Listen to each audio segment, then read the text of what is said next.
నమస్కారం. CMR shopping mall సమర్పించు తీర్థయాత్ర కార్యక్రమానికి స్వాగతం. భారతీయ సనాతన సంప్రదాయం ప్రపంచానికే తలమానికమైంది. విశ్వం కన్ను విప్పకముందే మన దేశం అంతులేని జ్ఞాననిధిగా వెలుగొందింది. సమస్త లోకానికి దారిదీపమై నిలిచింది. ఆ సంప్రదాయం నేటికీ కొనసాగుతోంది. ఎందరో మహనీయులు, మహోత్తములు మన ఆర్ష సంస్కృతిని సజీవ వాహినిలా ముందుకు తీసుకువెళుతున్నారు. ఆ పరంపరలోని ఆధ్యాత్మిక గురువు, విష్ణు అంశ సంభూతుడిగా భావించే స్వామి నారాయణ్. భిన్నత్వంలో ఏకత్వ సాధన ద్వారా భారతీయ ఆర్షధర్మాన్ని ఆయన సాకారం చేశారు. అక్షర్ధామ్ పేరిట స్వామినారాయణ్ సన్నిధానాలు దేశ విదేశాల్లో భారతీయ ఆధ్యాత్మిక చింతనను పెంపొందిస్తున్నాయి. ఆ సంవిధానంలోని విశిష్ట అక్షరధామ్ సన్నిధానం గుజరాత్ రాష్ట్రంలో సబర్మతి నదీ తీరాన అహ్మదాబాద్లో నెలకొని ఉంది. ఈ అద్భుతమైన స్వామి నారాయణ్ అక్షరధామ్ విశేషాల్ని నేటి తీర్థయాత్రలో తిలకిద్దాం.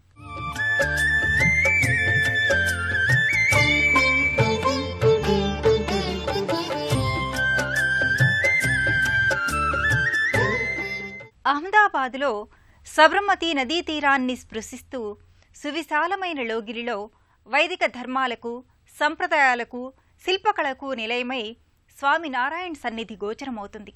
సౌందర్యాన్ని ఉలులకు అద్ది శిల్పుల చేతికి ఇస్తే అది అక్షరధామ్గా సాకారం.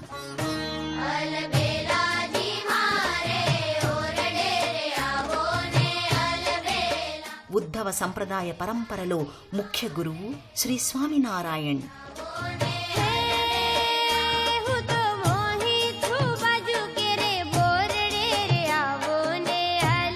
సామాజిక సంస్కరణల ఆలంబనగా మహనీయునిగా పూజలందుకున్న అభ్యుదయ అవతారమూర్తి స్వామినారాయణ్. శ్రీకృష్ణ అంశామూర్తిగా తేజరిల్లే స్వామినారాయణ్ దివ్య మందిరాలు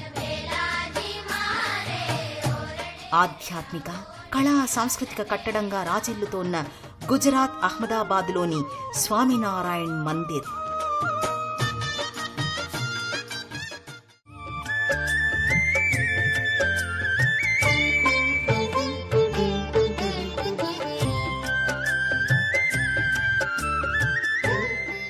సమాజాన్ని ఉద్ధరించటానికి పరమాత్మ ఎన్నో రూపాలలో అవతరిస్తుంటాడు. ప్రత్యక్షంగా తాను సాకారమై విభిన్న మూర్తిమత్వాల ద్వారా తన కర్తవ్యాన్ని నిర్వహించటం ఓ పార్శ్వమైతే, తన అంశలతో కారణజన్ముల్ని సాకారం చేసి వారి ద్వారా జాతిని చైతన్యం చేయడం మరో కోణం. ఈ రెండవ రీతికి చెందిన ఆధ్యాత్మిక సంపన్నుడు స్వామి నారాయణ్ మహారాజ్. సామాన్యుడిగా జన్మించి వేదభూమి అయిన మన భరతఖండాన్ని తన బోధనలతో, ప్రక్రియలతో జాగృతం చేసిన ధన్యజీవి స్వామినారాయణ్. అవతారమూర్తి స్వామినారాయణ్ దివ్య ప్రభల్ని వెల్లడించే అత్యద్భుత ఆధ్యాత్మిక లోగిలి అహ్మదాబాద్లోని శ్రీ స్వామినారాయణ్ మందిర్. శ్రీకృష్ణ ప్రియ సఖుడు, అనుంగు మిత్రుడైన ఉద్ధవుడు నెలకొల్పిన ఆధ్యాత్మిక సంప్రదాయం భాగవత సంప్రదాయం. దీనిని ఉద్ధవ సంప్రదాయం అంటారు.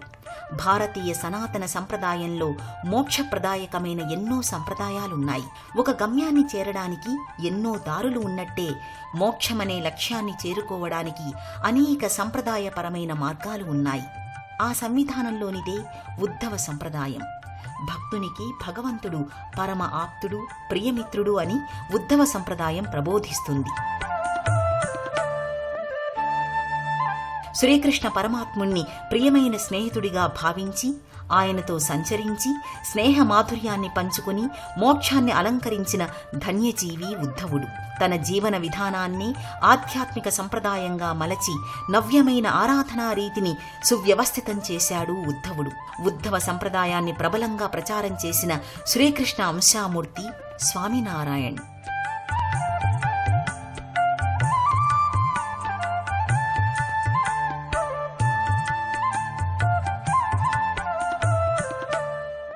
దేవునితో సఖ్యత కూర్చుకున్న జీవితాలు ఆనందప్రదంగా వర్ధిల్లుతాయనేది స్వామినారాయణ్ ప్రతిష్ఠించిన నవ సంప్రదాయం. ఆయన సంప్రదాయానికి పలువురు ఆకర్షితులయ్యారు. పండితులు, విద్యావేత్తలు, సంస్కర్తలు, సంగీతజ్ఞులు, మాన్యులు, సామాన్యులు ఇలా ఎందరో స్వామినారాయణ్ సంప్రదాయాన్ని అనుసరించారు. తన ప్రబోధాల్ని వ్యాపింపచేయడానికి స్వామినారాయణ్ 6 మందిరాలను నెలకొల్పారు. ఆ మందిరాల్ని అక్షరధాములుగా వ్యవహరిస్తారు. ఆ సంవిధానంలోనిదే గుజరాత్ రాష్ట్రం అహ్మదాబాద్ సబర్మతి నదీ తీరంలోని అక్షరధామ్ శ్రీ స్వామినారాయణ్ మందిరం.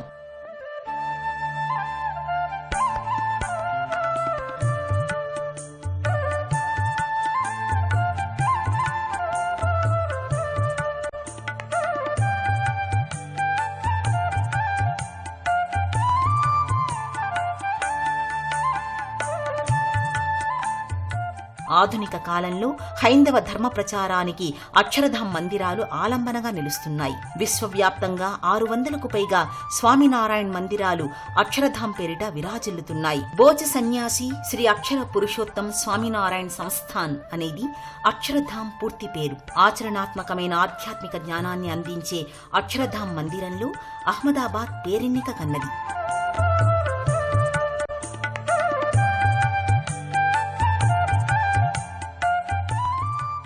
ఉద్ధవ సంప్రదాయాన్ని ఉద్ధరించిన ఆధునిక ఆధ్యాత్మిక గురువు స్వామినారాయణ్.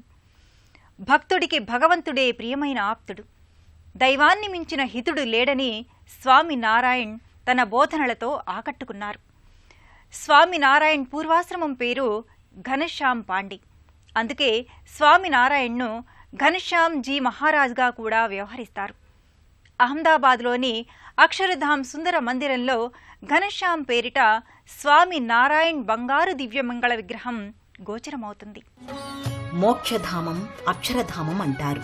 అక్షరధామ్ మందిర ప్రాంగణానికి చేరుకోగానే భక్తులు తన్మయానంద భరితులవుతారు.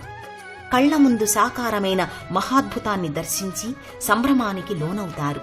ఈ అపురూప కళా నిర్మాణం ఎలా సాకారమైందా అని ఆశ్చర్యానందానికి గురవుతారు. శాంతి, సౌందర్యం, దివ్యత్వం ముప్పేటలా పెనవేసుకున్న అనుభూతిని సొంతం చేసుకుంటారు.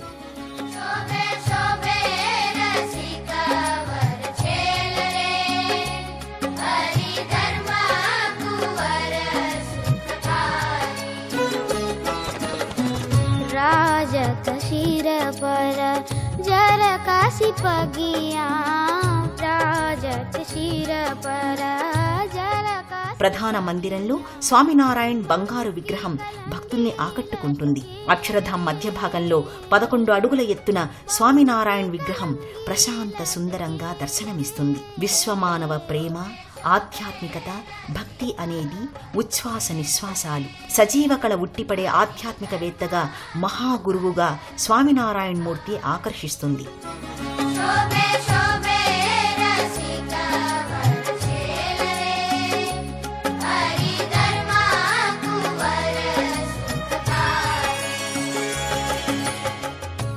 ఉత్తరప్రదేశ్లోని అయోధ్యకు సమీపంలో ఉన్న ఛాపయా గ్రామంలో 1781 ఏప్రిల్ 3వ తేదీన ఘనశ్యామ్ పాండే పేరుతో ఆయన జన్మించారు. నీలకంఠపర్ణిగా దేశాటన ప్రారంభించారు. పాదయాత్రలో 7 ఏళ్ల పాటు భరతభూమిని క్షుణ్ణంగా ఆకళింపు చేసుకున్నారు. విభిన్న సంస్కృతులు, వివిధ ఆచారాలు, వ్యవహారాలు, మతాలు, వాటి శాఖలు, అసమానతలు వీటన్నింటినీ ఆయన ప్రత్యక్షంగా దర్శించారు.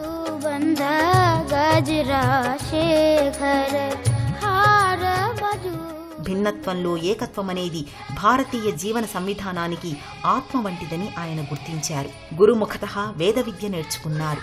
దేశ పర్యటన తరువాత నీలకంఠపర్ణి గుజరాత్లోని రామానంద ఆశ్రమంలో చేరారు. 2 ఏళ్ల పాటు ఆశ్రమం అందిస్తున్న సేవలకు చేదోడు వాదోడుగా ఉన్నారు. క్షేత్రస్థాయిలో మానవపరమైన స్వభావాలను సామాజికంగా వివిధ దశలలో, కోణాలలో ఉన్న అంతరాల్ని గమనించి వాటిని సరిదిద్దాల్సిన ఆవశ్యకతను అంచనా వేశారు. నీలకంఠపర్నికి రామానంద స్వామి ఉపదేశమిచ్చి సహజానంద అని ఆశ్రమనామం ఇచ్చారు. కేవలం 20 ఏళ్లకే ఇహపర వేద వేదాంతాలను అవపోసన పట్టి సమాజానికి సారథ్యం వహించగల పరిపక్వతను సాధించగలిగారు. సమస్త ధార్మిక ధర్మాలను మేళవించి దానికి నాటి దేశ సాంఘిక, ఆర్థిక, నైతిక పరిస్థితుల్ని అనుసంధానించి సరికొత్త తాత్విక సంప్రదాయానికి సహజానంద బీజం వేశారు. ఆ తర్వాత స్వామినారాయణ్గా తన నామధేయాన్ని మార్చుకుని ఉద్ధవ సంప్రదాయాన్ని సమున్నత స్థితికి తీసుకువెళ్లారు.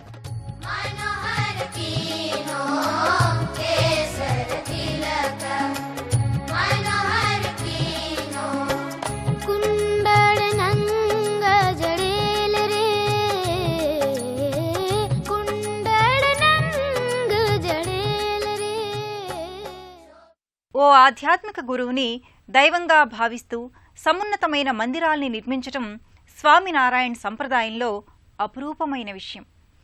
స్వామినారాయణ్ గురూజీని సాక్షాత్తు శ్రీకృష్ణుడి అవతారంగా భక్తులు, శిష్యులు భావిస్తారు. అద్భుత శిల్పకళకు, కళాకారుల నైపుణ్యానికి, భారతీయ ఆలయ నిర్మాణ శైలికి ఈ మందిరం మచ్చుతునక. సువిశాలమైన విస్తీర్ణంలో అద్భుత కళాధామంగా వెలిగే అక్షరధాం నిరుపమాన ఆధ్యాత్మిక శిఖరం. ఎర్రరాయి, పాలరాయితో మలిచిన ఈ కట్టడానికి రాజస్థాన్లోని పిండ్వారా, సికింద్రాల నుంచి బండల్ని, భోరాళ్లను సేకరించారు. ఈ మందిరానికి వివిధ దిక్కులలో 10 ద్వారాలుంటాయి. వీటిలో మయూర ద్వారం ప్రధాన ద్వారం. కళాత్మకమైన స్తంభాలు, ఆకర్షణీయమైన గోపురాలు, చతుష్కోణపు శిఖరాలు, ఎన్నో వందలాది శిల్పాలు నెలకొని ఉంటాయి.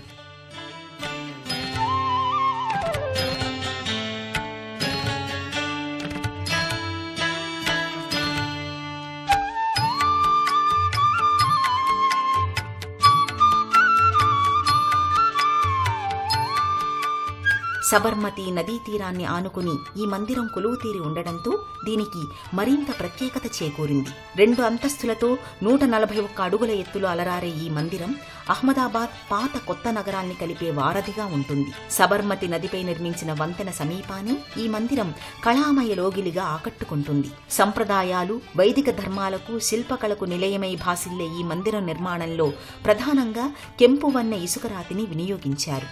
వేద సంప్రదాయాన్ని, ప్రాచీన ఆలయాల నిర్మాణ శైలిని ఆధునిక నిర్మాణ రీతికి మేళవించి ఈ మందిరాన్ని నిర్మించారు. ఈ తరహా నిర్మాణాలు దేశవ్యాప్తంగానే కాక అమెరికా, ఆఫ్రికా, ఆస్ట్రేలియా, బ్రిటన్ దేశాలలో భక్తుల్ని ఆకట్టుకుంటున్నాయి.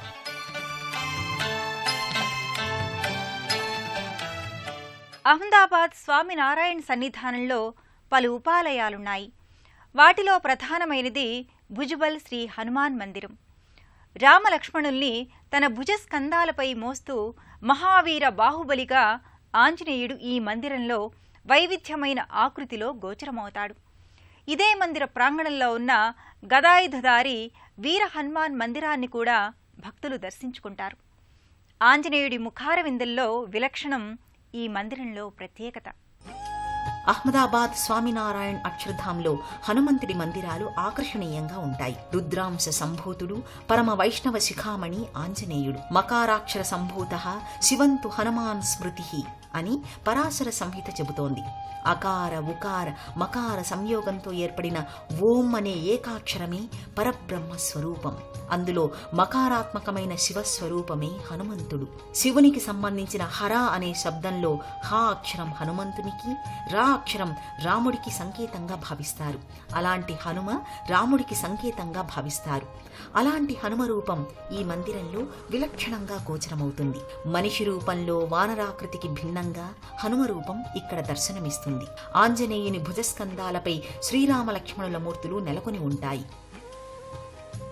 మరో మందిరంలో గదాయుధాన్ని ధరించిన హనుమంతుడి విభిన్న విగ్రహాకృతి ఉంటుంది. ఈ హనుమ విగ్రహాకృతి చుట్టూ కపిశ్రేష్ఠులు, వానర వీరుల శిల్ప సమాహారం ఆకట్టుకుంటుంది.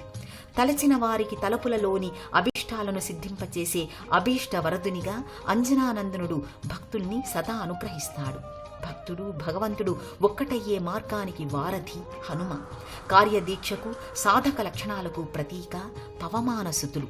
రాముడెంత ఘనతర దైవమో రామభక్తుడైన హనుమ అంతే ఘనుడని భక్తుల విశ్వాసం. అహ్మదాబాద్ అక్షర్ధామ్ మందిరంలో పలు దర్శనీయ మందిరాలు ఉన్నాయి. మహాలింగేశ్వర్ మందిర్, సిద్ధిబుద్ధి సమేత మహాగణపతి మందిరాలతో పాటు శ్రీకృష్ణ ధర్మదేవ్ భక్తిమాత మందిరం ఈ లోగిలిలో ప్రత్యేక ఆకర్షణగా నిలుస్తుంది. అలాగే శ్రీకృష్ణార్జునులు నరనారాయణమూర్తులుగా ఈ మందిరంలో గోచరమవుతారు. నేత్రపర్వమైన ఎన్నో మందిరాలతో ఈ లోగిలి ఆకట్టుకుంటుంది. అహ్మదాబాద్ అక్షరధామ్ స్వామినారాయణ్ మందిరంలో పలు ఉపమందిరాలున్నాయి. సృష్టి సంకేతకారకుడిగా మహాలింగమూర్తి మహాలింగేశ్వరుడిగా ఇక్కడ గోచరమవుతాడు. సిద్ధి బుద్ధి సమేత మహాగణపతి మహిమాన్విత మంగళదాయక మూర్తిగా ఈ లోగిలిలో ప్రత్యేక మందిరంలో గోచరమవుతాడు. సిద్ధి అంటే కార్యసిద్ధి. ఆ సిద్ధి చేకూరాలంటే మన మనస్సులో బుద్ధి సక్రమంగా పనిచేయాలి. బుద్ధి సానుకూలంగా ఉంటేనే కార్యాలు జయప్రదమవుతాయి. మహాగణపతి అనుగ్రహం వల్ల సిద్ధి, బుద్ధి అనేవి జంటవరాలుగా చేకూరుతాయి. ఈ దివ్యధామ ప్రాంగణంలోని శ్రీకృష్ణ ధర్మదేవ్ భక్తిమాత మందిరం పేరిట విలక్షణమైన మందిరం ఉంటుంది.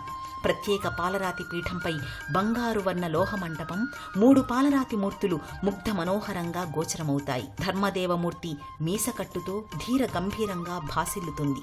శ్రీకృష్ణమూర్తి సుప్రసన్న వరదమూర్తిగా భాసిల్లుతాడు. భక్తిమాత భవ్య బంధురంగా అనుగ్రహ వరదాయకమూర్తిగా గోచరమవుతుంది. శ్రీకృష్ణుడు, అర్జునుడు నరనారాయణమూర్తులుగా నవ్యమోహనంగా ఆకట్టుకుంటారు.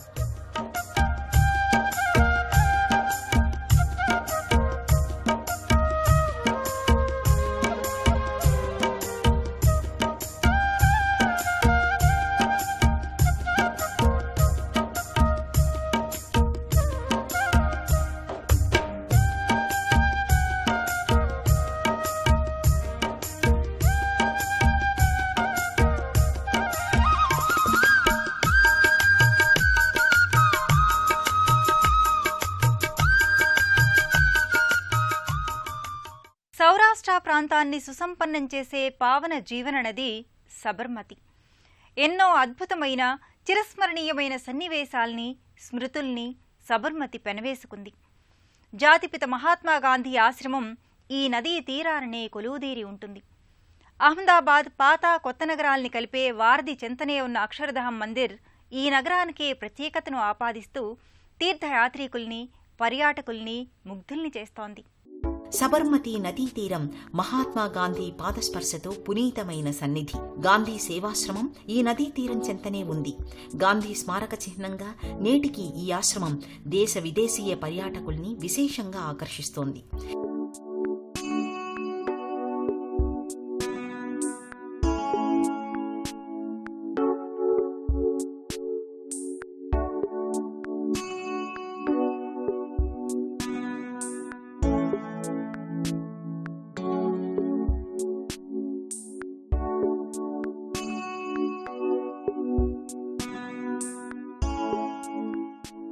ఈ ఆశ్రమం సమీపంలోనే ఉన్న అపురూప కట్టడంగా స్వామినారాయణ్ అక్షరధామం తీర్థయాత్రికుల్ని, పర్యాటకుల్ని ఆకట్టుకుంటోంది. అహ్మదాబాద్ నగరాన్ని సందర్శించిన వారు తప్పక ఈ అపురూప కళాత్మక అద్భుత ఆధ్యాత్మిక అక్షరధామ్ మందిరాన్ని తిలకిస్తారు. 1822వ సంవత్సరంలో తొలిగా నిర్మితమైన స్వామినారాయణ్ మందిరానికి ఆనాటి బ్రిటిష్ ప్రభుత్వం 5,000 ఎకరాల భూమిని కేటాయించింది. సమాజం ప్రగతిశీలంగా మారాలంటే ముందు వ్యక్తుల ఆలోచనా సరళి అభ్యుదయకరంగా ఉండాలని స్వామినారాయణ్ సూచించారు. 1781వ సంవత్సరం ఏప్రిల్ 3వ తేదీన జన్మించిన స్వామినారాయణ్ యోగి గురువు 1830 జూన్ 1వ తేదీన సిద్ధి పొందారు. ఎన్నో దేశాలలో స్వామినారాయణ్ సత్సంగ్ సమాజాలు కొనసాగుతున్నాయి. ఐక్యరాజ్య సమితి గుర్తింపు పొందిన ఈ సంస్థ మానవ సేవలో విశేష కృషి చేస్తోంది. ఇప్పటికీ 7,000 కేంద్రాలు, 700 మంది సుశిక్షితులైన యువతరం, 55,000 మంది స్వచ్ఛంద సేవకులు, లక్షలాది మంది అనుయాయులతో ఈ సంస్థ సమాజ సేవలో ముందడుగు వేస్తోంది. విద్య, ఆరోగ్యం, పర్యావరణ పరిరక్షణ వంటి 160 సేవా రంగాలలో తన ప్రస్థానాన్ని కొనసాగిస్తూ ఆధ్యాత్మికతకు అసలైన నిర్వచనాన్ని అందిస్తోంది.